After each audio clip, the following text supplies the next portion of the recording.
Magsiluhod po ang lahat, tanda ng paggalang sa banal na Espiritu, sa katauhan po ng ating minamahal na Apo Kunching.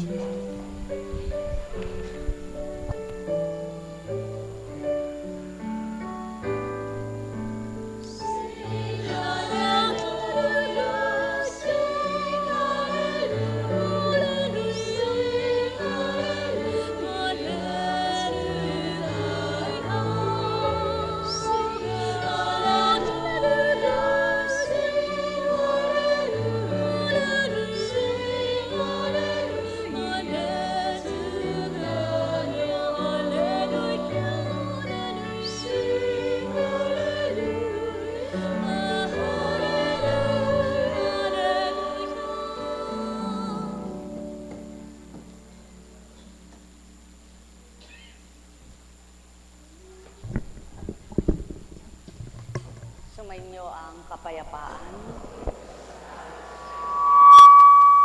Kay buti ng Ama, kay dakila niya. Wagas at tapat na pag-ibig niya ay di nagmamaliw, di kukupas, di mapaparang kailanman. Halik kayo mga minamahal, damhin niyo sa kalooban. Sino siyang amang tinatawag at sinasambarang tuwiran. Panglubos niyong maramdaman kung paano siya magmahal. Kalimutan niyo ang lahat ng kagulamihanan. Ang may pandinig ay nakarinig.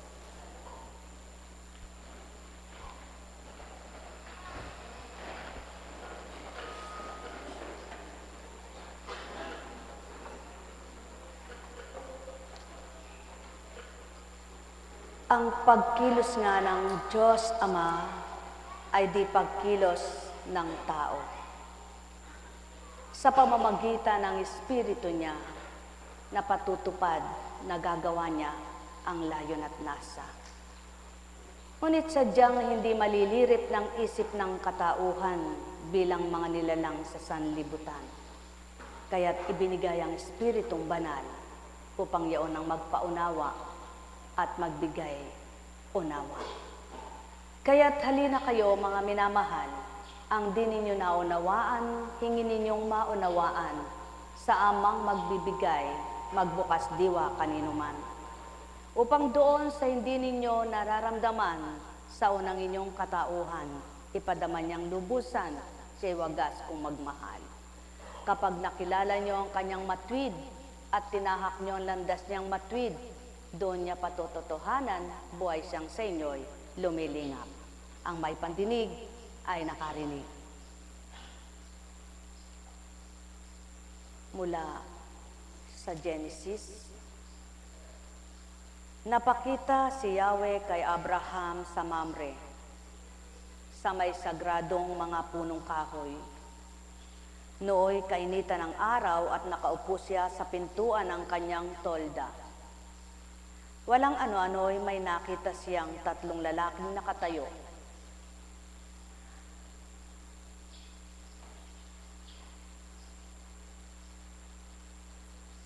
Pagkatapos siyang sumalubong, yumukod ng halos sayad sa lupa ang mukha.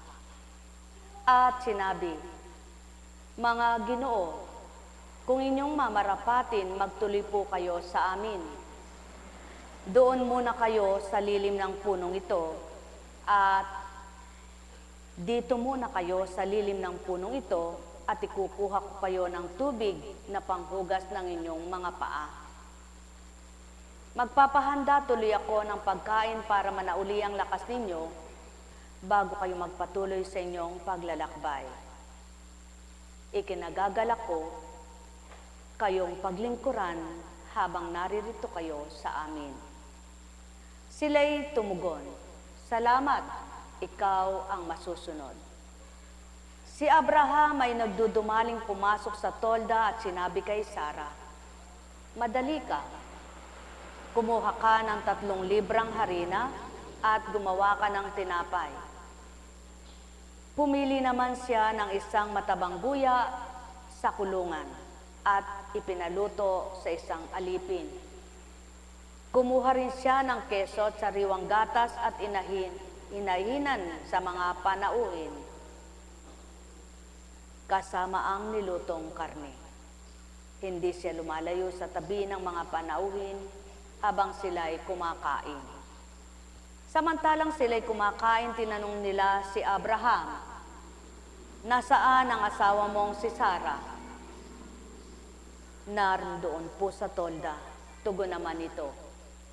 Sinabi ng panauhin, "Babalik ako sa 1 taon sa ganito ring panahon at pagbabalik ko'y may anak na siya." Nakikinig naman si Sarah noon sa may pintuan ng kanyang likuran. Silang mag-asawa'y kapwa matanda na at hindi na dinaratnan si Sarah. Napatawa ito ng lihim at ang wika niya, "Ngayon pa namang ako'y lanta na at laos na ang aking asawa, saka pa ba ako magkakaanak?" Bakit natawa si Sarah at sinabi pa ngayong tumanda siya'y saka magkakaanak? Tanong ni Yahweh. "Mayroon bang di maaari sa akin? Tulad ng sinabi ko, babalik ako sa 1 taon at pagbalik ko'y may anak na siya." Dahil sa takot, tumanggi si Sarah at ang wika, "Hindi po ako tumawa." Ngunit sinabi niya, "Huwag ka nang magkaila, talagang tumawa ka." Marami ang kaganapan na kung magkamisan dahil sa hindi alam ng tao, nahahatulan nila ang nagtuturan. Nahuhusgahan nila ang kanilang kausap. Napag-iisipan nila ng hindi tumpak. Maraming katang-isip ang sa kanila'y naglalaro kung papaano ito nasasambit. Naroong may nahihiwagaan bakit nasasabi ang gayon, ngunit hindi naman mapaniwalaan sapagkat tao lamang. Gayon ga ang istorya ng mundong ito. Mula sa simula, tao ang ginamit para ibaba ng Ama ang kanyang salita. At ang kanyang mga anghel sa panahon na yaon ay tuwirang manikmanaog lamang, sila'y bumababa mula sa langit na hindi namamalayan kung paano umaakyat. Ngunit sino nga magpapatotoo? Wala na kayong isa man para magsabing buhay kayo noon. Ngunit ang matibay na naniniwala at nagtitiwala ng mga salita ng Ama ay walang pagkabula at tunay na nakatala sa banal na aklat na iyon ang pinag-aaralan sa panahon ngayon. Walang dilitiba. Biblia ang tawa. At sino nga namang magaling ang mag-uulat nito? Sino ang napakatalino para alamin ang karunungan at ibaybay naman sa kapwa-tao? Wala ring magsusubaybay at susubaybay para gawin niya yaon at pag-aralan niya ito, gawin niya yan, pag-aralan paulit-ulit na lamang. Ngunit ang espiritu ng katotohanan, sa di namamalaya ng nilalang, nakatuon ang pansin sa katauhan, nakababa sa sanlibutan, upang hanapin apuhapin mga anak na gagamitin, at sa paggamit noon sa kanilang katauhan, may babaybay, may luluwal, may tutura ng marapat, bigkasin. Sapagkat kung wala ngang kaalaman ng tao, anong malay nila sa mga nakaraan, sa kasalukuyan at daratal pang panahon? Ngunit ang Amang bumuhay na may malay kanino man, kaya niyang iulat ang katotohanan, ang nakaraan, ang kasalukuyan at sa daratal pang panahon sa pamamagitan ng kanyang kapangyarihan ng Espiritong di nasisilayan, subalit sa mga taong kanyang minamahal, kung tuwirang sila'y tatanggap, makapananahang ganap. Alalaumbaga, sino nga ang magmimiti para magsabi, "Ako piliin mo, gagawin ko ang atas mo. Ako ang gustuhin mo, susunod ako sa iyo." Minsan man at kailanman, hindi pa nangusap ang tao para mag-akala sila. O dili kaya'y sabihin, "Ako na lang," para sa pananalitang tao'y magpresinta baga. Ngunit ang wikangang maliwanag, "Ako ang pumipili." Nagbibigkas na maliwanag sa sinapupunan pa lamang ng inyong mga ina. Naroon ang nakatakdat nakatalaga kayong mga isisilang sa kanila. Kung kailan at papaano kayo hihirangit pipiliin, Na di ninyo batid kailan pa mat di mababatid, maliban na nga lamang kung nakatakda ng kayo ay kuhanin, upang piliin man din at kayo'y mahirang na. Hindi nga ganang mawawawaan ng tao ang binibigkas ko. Hindi nga ganang maunawaan ng taong mga sinambit ko. Ngunit ganang espiritong nasuma sa tao, kung mababatid nyo lamang ang katotohanan, mapagtatanto ninyo ano nga bang imposible na nagiging posible at sinong tutupad at doon ay gaganap. Walang diliti ba? Ang Diyos na sa inyo'y nagbigay liwanag? Ang Diyos na sa inyo'y nagpahiram ng lahat? Ang Diyos na sa inyo'y nagtataglay ng buhay? At sa inyo'y nagpautang nagpahiram ng marapat? Upang sa takdang panahon kayo'y iluwal? At sa takdang panahon din na kayo'y mamatay, na wala ngang magtatakda sa pagsilang at kamatayan, maliban niyong amang nagtatalaga kanino man. Kung magkagayon kayong lahat na narito, kung tuwirang mababaybay niyo't mawawawa ang tinuran ko, ang may pandinig sa inyo'y makarinig, ang may mata ay magliwanag. Nek karameneyahanam, nek karameneyahanam, nek karameneyahanam. Patotoo lamang ng balangkas ng amay di balangkas ng tao, ang binuo niya ay walang makapagwawasak maliban ng kapangyarihan niya. Ang pinagsama niya ay dapat walang makapaghiwalay maliban siya, ngunit sa mundo ng tao, ang pinagsama ng Ama nais wasakin ng kalaban niya. Ngunit ang matatag at matibay sa kaniya, tuwirang di mananaigang pagkatao nila. Kaya naman silang mga pinag-isa't pinagtiyap niya, nakikilala at nababatid niyong Ama.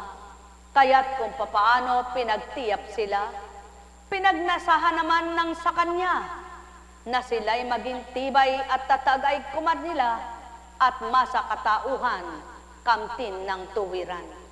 Halik kayo mga minamahal, di man ninyo ganang mawawa ng binigkas ko sa harapan.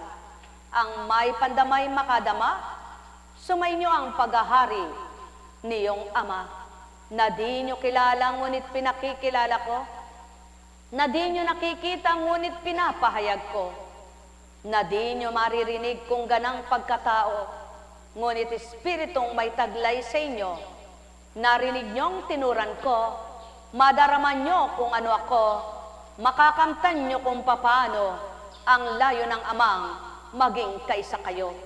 Nek karameneyahanam, nek karameneyahanam, nek karameneyahanam. Ang may pandinig ay nakarinig. Buhay ba ang Diyos? Tapat ba ang Diyos?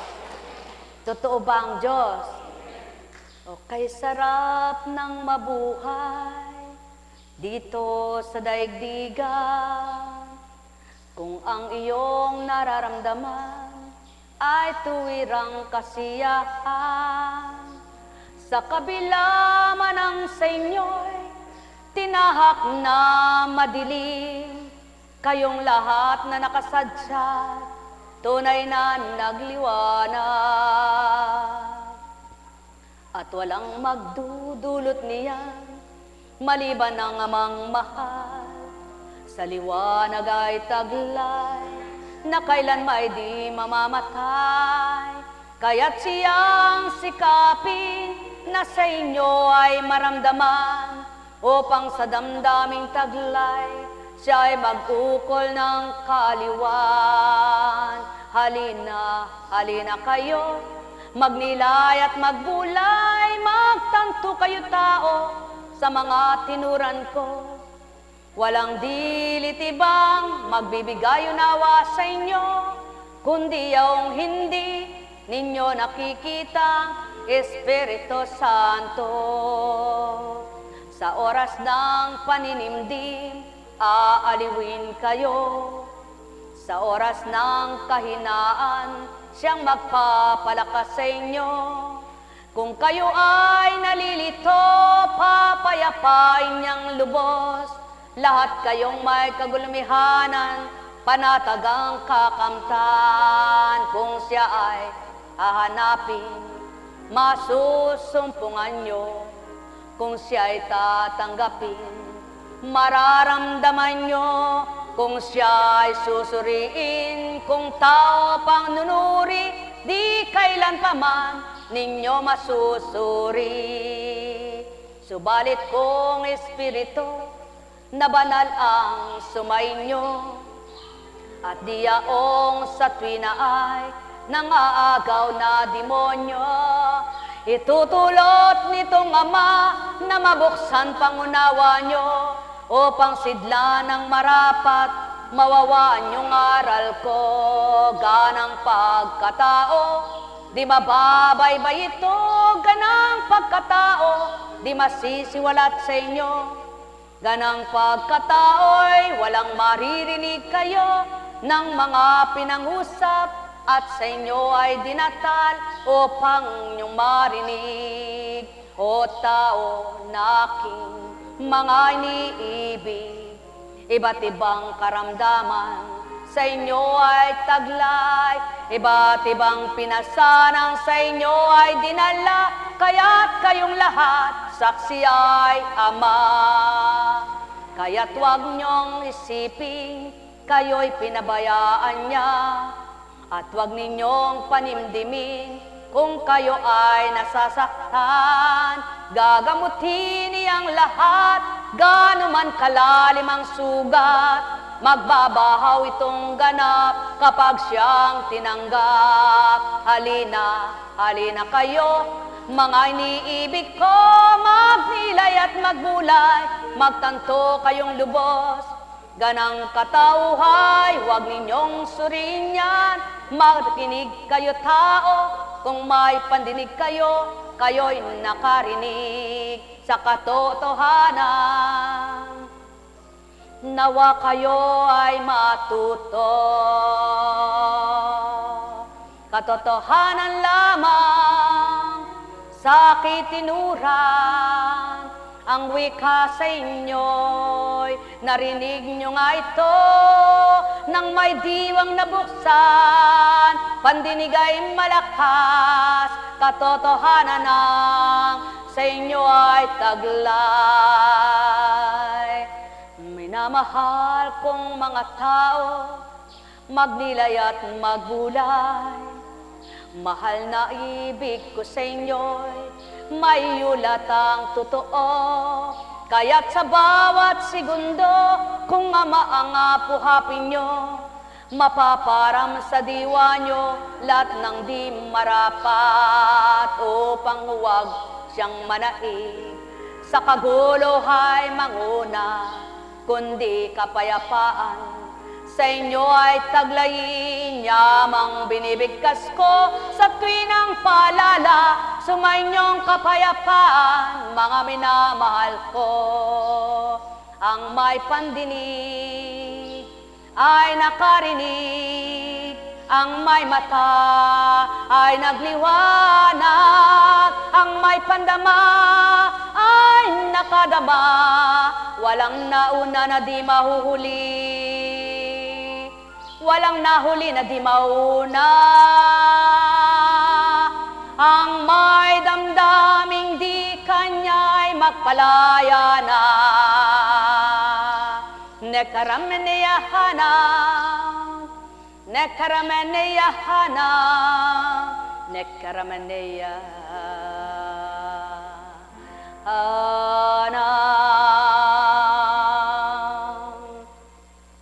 Nagsimula ang pagbabata sa ninuno niyang si Abraham, na nagtawa pang asawa niya, bilang pinagmula ninyo ng lahing si Isaac, pangakong mainam upang tupdin ang marapat, sa lahi niya ay tutupad ang lahi ni David. Sa panahon ni Saul, niligtas si kay Goliath, batong naturingan, isang bala lamang. O tao, magnilay at magbulay, magtanto kayong lubos, maghari sa inyo ang liwanag na totoo na walang kamatayan upang bangunahan ang sa inyo ay tatanggap. Katotohanan lamang aking tinuturan, mata ninyo'y nagmamasid, kayo'y nakatitig. Subalit diwa nyo'y anong nakatala? Gayon na ngang wika dito sa lupa, ang bumababa ay di nakikita, ang umaakyat ay di makikita, tulad ng hangin na wala kayong masisilayan, subalit ang hangin nadarama man din.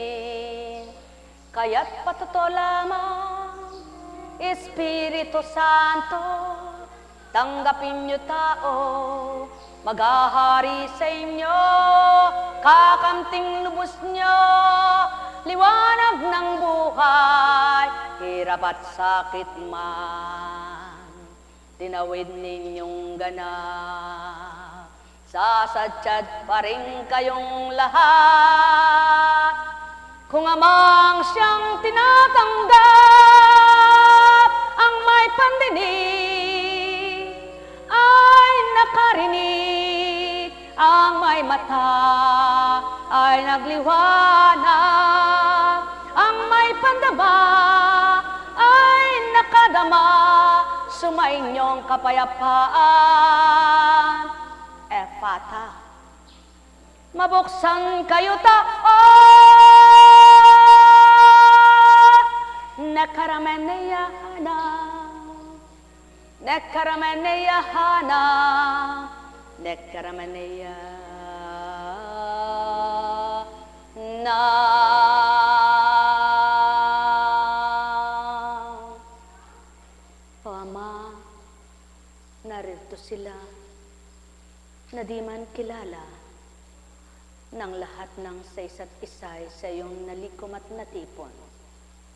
Bagkus sa pamamagitan ng iyong kapangyarihan na padaloy mo sa dambana, upang ang may pandinig sa kanila'y makarinig, at ang tuwirang nagadama, makikilala kanila. Nekarameneyahana, Nekarameneyahana, Nekarameneyahana.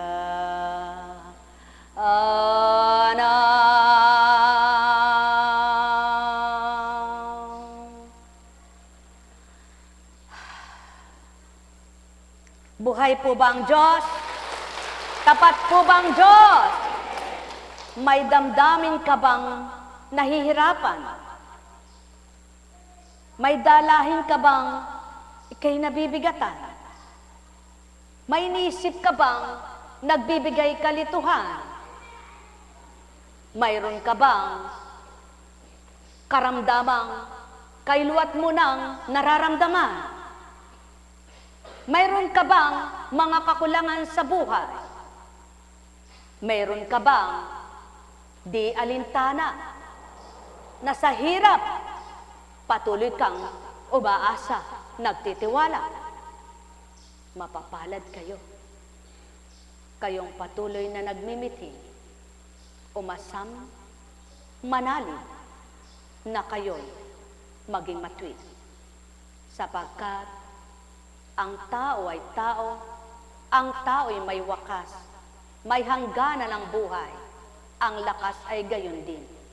Walang nakababatid, makalilirip man yan, kahit napapaano sa isip at diwa, sapagkat tanging Ama lamang ang tunay na nag-aalay ng pang-arok, pangtarok, pangtalastas, panglirip, para kayo'y makaunawa. Ang may pandinig ay nakarinig. Espiritong banal, sumainyo, mga nilalang. Nekarameneyahana, Nekarameneyahana, Nekarameneyahana. Buhay ba ang Diyos? Tapat ba ang Diyos? Mayroon nga bang imposible sa Ama? Laos na ako, wika ni Sarah. Ngayon pa kayang ako'y laos na. Ibig sabihin, tigang na siya. Bilang babae, ang kanyang mga similya ay maaaring patay na. Ngunit may imposible nga ba sa nagturan sa kanya na nangusap noon, nangungusap ngayon, at makapangungusap sa buong panahon. Tao, ang may pandinig ay nakarinig.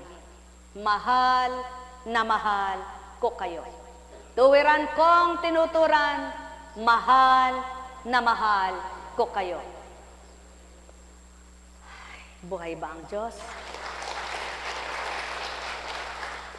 Paano kang maninimdim? Samantalang sa oras ng iyong kalumbayan, di mo man nasisilayan ang iyong Ama na iyong sinasambat tinatawagan. Subalit nang makilala mo at kinikilala, damang-dama mo kung paano kanya aliwin, paano ka hihina, sa kanya para maniwala. Samantalang sa oras ng ikaw, alam mong walang magawa, mayroon siyang sayo'y nagagawa. Paano ka naman tutugot kung tunay mo siyang kinilala't naramdaman? Samantalang alam mo siyang iyong buhay at ang kaya niya ay di kaya ninuman. Kaya't kung siya nga ang sayo'y buhay na tinanggap sa puso mo, damang-dama mo pagbuhay niyang, pag-ibig niyang matapat sayo.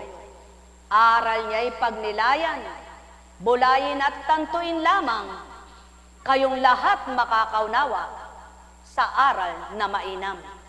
Ang may pandinig ay nakarinig. Mahal na mahal ko kayo. Tuwiran kong tinuturan, mahal na mahal ko kayo. Alalaong baga, habang may buhay, pag-asay, Ama lamang, Ama ng lahat, Hari ng mga hari, Hari ng kabanalan, Hari ng kabutihan, Hari ng kaliwanagan, Hari ng buhay. Ang may pandinig ay nakarinig. Nekkaramaneyahana, nekkaramaneyahana, nekkaramaneyahana. Buhay ba ang Diyos? Tapat po ba ang Diyos? Narinig niyo po ba ang mga istoryang napakahirap paniwalaan? Ngunit dahil alam mong may Diyos ka, na hindi mo rin kayang mabuhay na mag-isa, kundi sa Kanya, mapakahirap mang paniwalaan, dapat paniwalaan mo upang sa oras na ito may magawa siya sa iyo. Buhay ba ang Diyos? Buhay ba ang Diyos? Sabi nga, alin kaya ang mas mahirap na ibigay sa iyo? Bagay o buhay? Ang bagay kaya kang bigyan ng kapwa mo kapag meron siya. Ngunit ikaw kapag nagdidiliryo ka sa lagnat mo, walang makapagpapagaling sa iyo para mabuhay ka, kundi ang ama mong hindi mo kinikilala. Kaya dapat kilalanin mo siya. Ang pera, maiabot sa iyo ng kamay ng kapwa mo. Ngunit ang kagalingan, hindi kayang iabot para ito'y makuha mo. Ang anumang nakamtan nyo, lahat ng nawala, maraming paraan at kaparaanan. Kapag kayo'y lumibot sa daigdig, kapag kayo'y masipag, kapag kayo'y nagsumakit, kapag kayo'y nagsusumikap, kaya pag kayo'y matyaga, maaring kumita kayo at makita nyo ang mga nawala. Sa paghihintay nyo'y maaring kayo'y muling mapaunlad ang bumagsak ang kabuhayan. Ngunit, kailanman ang kaluluwa nyo ay di mapapalitan ng bagay, at dahil sa hindi mapapalitan, Wala ring makbibigay buhay para kamtin nyo ang kalwalatian at ang kaligtasan at tuwiran upang dooy makapanahan sa kahariang pinaghandaan. Kaya nga't ang taong nagpapalagay na magaling at mabuti sa gawa, ngunit may sama ng loob at maraming sinaktan, ano kaya, sino kaya ang nagahari sa katawan? Magnilay, magbulay, magtanto na tuwiran, sapagkat ang lahat maaring makita ng mata, ngunit ang Espiritu Santo walang makakakita kahit na sino. Ngunit at pasubali, kayang hatulan ng mata ang mga tao, ang kapwa-tao ninyo. Ngunit ang mata nyo, ang isip nyo, lahat ng gumagalaw sa katawan nyo, hindi kayang makita ang Espiritong maaring inyong madama. Kaya't ang may pandinig ay nakarinig. Nek karamaniyahanam, nek karamaniyahanam, nek karamaniyahanam. Mapapalad kayong nakakilala, nakaunawa, nakadama, at patuloy niyong inaapuhap sa damdamin niyo, sa isip ay nananahan, aral ng Ama na magbibigay silbing liwanag, unawat katatagan, kapayapaan ng kaisipan, at lakas ng kalooban, kagalakay, mananahan din yaan. Nek karamaniyahanam, nek karamaniyahanam, nek karamaniyahanam. Buhay ba ang Ama? Tapat ba ang Diyos? Totoo ba ang Diyos? Mula kay Mateo. Pagpasok ni Jesus sa Capernaum, lumapit ang isang Romano at nakiusap sa kanya, Ginoo, ang alipin ko po'y na paralisis. Siya'y nararatay sa amin at lubhang nahihirapan. Paroroon ako at pagagalingin siya, sabi ni Jesus. Ngunit sumagot sa kanya ang kapitan, Ginoo, hindi po ako karapat-dapat na puntahan pa ninyo sa aking bahay. Sabihin po lamang ninyo at gagaling na ang aking alipin. Ako'y nasa ilalim ng mga nakatataas at pinuno at ako man ay may nasasakupang mga kawal. Kung sabihin ko sa isa, humayo ka, siya ay humahayo. At sa iba, halika, siya ay lumalapit. At sa aking alipin, gawin mo ito. At ginagawa niya. Namangha si Jesus nang marinig ito. At sinabi niya sa mga taong sumusunod sa kanya, sinasabi ko sa inyo na hindi ako nakatagpo kahit sa Israel ng ganito kalaking pananalig. Tandaan ninyo, marami ang darating buhat sa silangan at kanluran at dudulog sa hapag na kasalo ni na Abraham, Isaac at Jacob sa kaharian ng langit. Ngunit marami sa lipi ng Israel ang itatapon sa kadiliman sa labas. Dooy mananangis sila at magngangalit ang kanilang ngipin. At sinabi ni Jesus sa kapitan, umuwi na kayo. Mangyari ang hinihiling ninyo ayon sa inyong pananalig. Noon din gumaling ang alipin ng kapitan. Umuwi na kayo. Maliwanag ang tinuran. Umuwi na kayo. Sa pag-uwi nila, taglay nila ang lakas at tapang ng paniniwala at pananalig. Sa pag-uwi nila, taglay nila ang pagtitiwalang mayroon ng nakamtan. Sa pag-uwi nila, taglay na nila ang pananampalatayang tapat. Sa pag-uwi nila, wala ng pag-alinlangan. Alam nilang sinabi, tinanggap na nila at inangkin ang ganap. Kaya't sa pag-uwi nila, pagdating nila, magaling na ang hinihinga ng kagalingan. Tao, nawa ninyo ang tinuran. Humayo kayo sa liwanag ng buhay. Maliwanag ang tinuturan kapag sa oras na kayo'y palilisanin. Taglay na ninyo ang liwanag ng buhay sa pagtanggap, pagkilala at pananalig. Ngunit, ang di nakakilala, ang di nakatanggap, paano liliwanag ang buhay niya? Samantalang nananampalataya daw, iyak naman ang iyak. Nananalig daw, takot naman ang isip. Nagtitiwala daw, maraming alinlangan. Paano magaganap? Paano mangyayari? Ngunit, kung ang tapat na puso mo'y naroon ang pag-ibig mo sa nagturan sa iyong manalig ka na, kahit ang daanan mo'y tinik, alam mong hindi ka matitinik. Kahit daanan mo'y batuhan, alam mong hahawin upang ikay makatawid. Kahit ang daanan mo, ang wika nga'y iba't ibang sagabal, makasasadyad ka pa rin ganap. Kahit ang parusa sa iyo, alam mong mahirap masakit dahil ang ama mo ang nagtutuwid sa iyo para siya'y makilala at tanggapin mong ganap.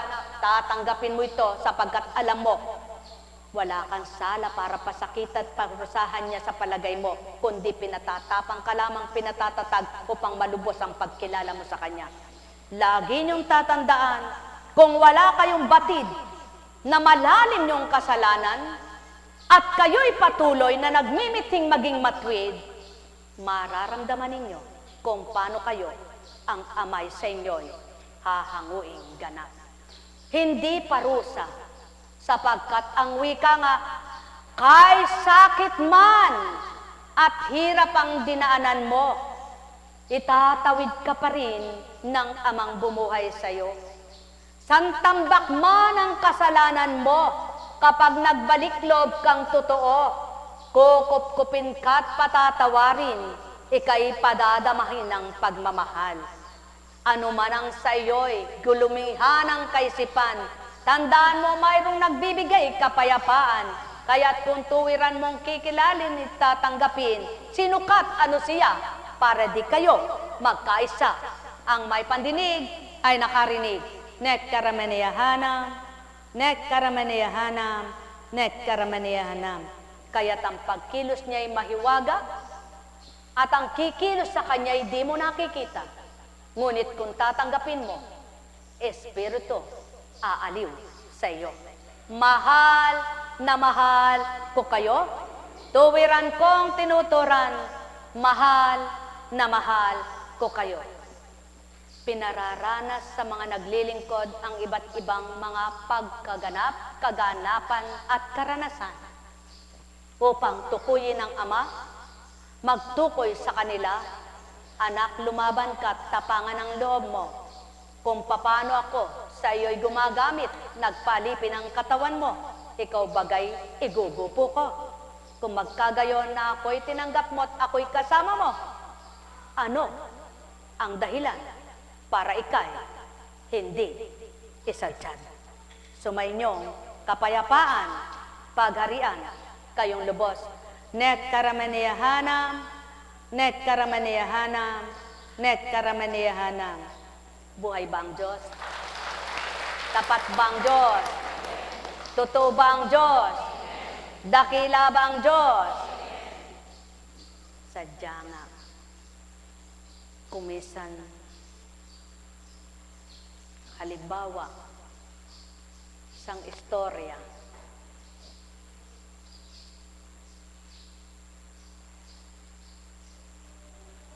May tutunguhan ka. Napakarami mong sagabal. Traffic. Sa traffic, naku, may nagdaang patay. Sa traffic, naku, may nagbungguan. Sa traffic, naku, may nag-aaway. Sa traffic, naku, merong parang nasiraan. Sa traffic, naku, merong palang napatid na kuryente. Bagot ka na, inis ka pa, galit na galit ka bilang tao. Ngunit kapag nasa iyo ang paghahari ng Ama na kapayapaan, sasabihin mo, mabuti nga, hindi ako. Total naman, nasa daan kaming pare-parehas. Pag humawi na ang Ama at hinawi niya ang daraanan, makakadiretso na rin ako, makukuha ko ng makarating sa tutunguhan ko. Dapat gayon, di baga? Ngunit, sa dinaraanan mo, pag mainit ang ulo mo, eka, naraanan ko eka doon, may nililibe. Pagdating na naman doon sa, karatapos lang eka, naroon, nagbanggaan. Ko kuweka, nalagpasan kuweka yun. Ano ba na naman eka, sinabay pa eka, rin napatid na ere. Nada na naman. Na kuweka, di ni pa eka sila nag-away. Lahat na lang, hindi niya na napalagpas sa bibig niya. Kung sanang pinalagpas mo, nakatawa ka. Pag sadsyad mo, nakahinga ka. Sinabi mo, huy, Diyos ko, salamat po. Nakatawid na ako. Isang halimbawa lamang. Kung lahat ng mga pinagdaraanan ninyo, hindi kayo magagalit, hindi kayo nagdaramdam, hindi kayo nagiinanakit, wala kayong mga sinasambit, kundi puro panalangin, panalangin, panalangin, di bibigat ang inyong dibdib. Hindi mahirapan ang inyong isip. Hindi mapapagal ang inyong isip. Hindi magagalit ang inyong puso. Sapagkat alam ninyo, ang mga pangyayaring yon ay di ginusto ng kapwa nyo at di nyo rin ginugusto. May gusto'y sino? Hindi rin ang Ama. Sapagkat sino ba nagpapagalit? Di ba kalaban niya? Sino ba nagbibigay sa gabal? Hindi ba ang kalaban niya? Maliwanag niyong narinig ang mensahe. Tumungo ang isang Romano. May alipin siya. Sinusunod siya ng bawat iutos niya. Kaya naman siya nagpakababa rin bilang sumusunod din sa alam niyang magbibigay paraan sa kanya at sa kanyang alipin. Ano ang nangyari? Lahat ng binata ng kanyang aliping na paralisis. Sa palagay niyo, hindi ginamot yun ng iba? Sa palagay niyo, walang nanggamot sa kanya? Sa palagay niyo, pinabayaan na ba siya? Ang dami sa gabal na hindi niya nakamta ng kagalingan, ngunit sa isang iglap na paniniwala at pagtitiwala, hindi man siya yung naging amo lamang niya, na siya'y alipin. Kumilos ng kapangyarihan, nakamta niya kagalingan. Tao, ano kaya't kung gayon din ang gawin niyo? Wala man dito dinudulog niyo at kayo lang ang naririto. Kung tapat at totoo kayo at di kayo tsismosang tao, hindi kaya kayo ay magkakaroon ng maliwanag na pagtiyari ng Ama at kalak sa puso nyo, ikakamtan nyo ito. Kaya pakatandaan nyo ang lahat ng bagay, madalit magaan sa taong may paniniwalang tapat ang damdamin. Kaya sumayin nyong lahat ang paghahari na walang katapusan. Pag-ibig ng Ama, galak ang dulot niya. Pag-ibig ng Ama, liwanag ang alay niya. Pag-ibig ng Ama, lakas ay sa inyo, sapagkat siya lamang ang pagbubulan ng lahat ng ito. Kaya't kung tapat ang puso nyo, sino kayo at sino siya? Hindi ba't mahal niya kayo? Kung mahal niyo siya, nagkakaisa kayo sa kanya. Nekkaramenea hanam, nekkaramenea hanam, nekkaramenea hanam. Ang pangyayari sa buhay ng tao, hindi mababatid at di mababatid. Ngunit ang Amang saksi sa lahat, batid niyang bawat araw na kaganapan kanino man. Alam niya kung sinong may hadlang at tumaharangga. Alam niya kung sinong may tutol at tumututol. Alam niya kung sinong matibay at nagpapakatotoo. Alam niya ang tatag ng dibdib at damdamin ng bawat anak niya. Alam niya ang karupukan ng mga anak niya. Alam niya ang mga suliranin ng bawat isa. Kilala niya ang bawat anak niyang sinilang sa sandaigdigan, sapagkat wala pang nawalay sa mata niya at nawaglit sa pananaw niya kahit sa iglap kung anong nagaganap sa lupa. Subalit, sa kadakilaan at kapangyarihan niya, hindi makakilala at makatanggap ang mga anak niya, sapagkat naroon ang kung anong iniisip nila at magpapalagay pa, mabuti naman ako sa kanya. Gayon na nga ang wika ng Ama. Sa pamanantinan, Hotcharalayen karamalaya,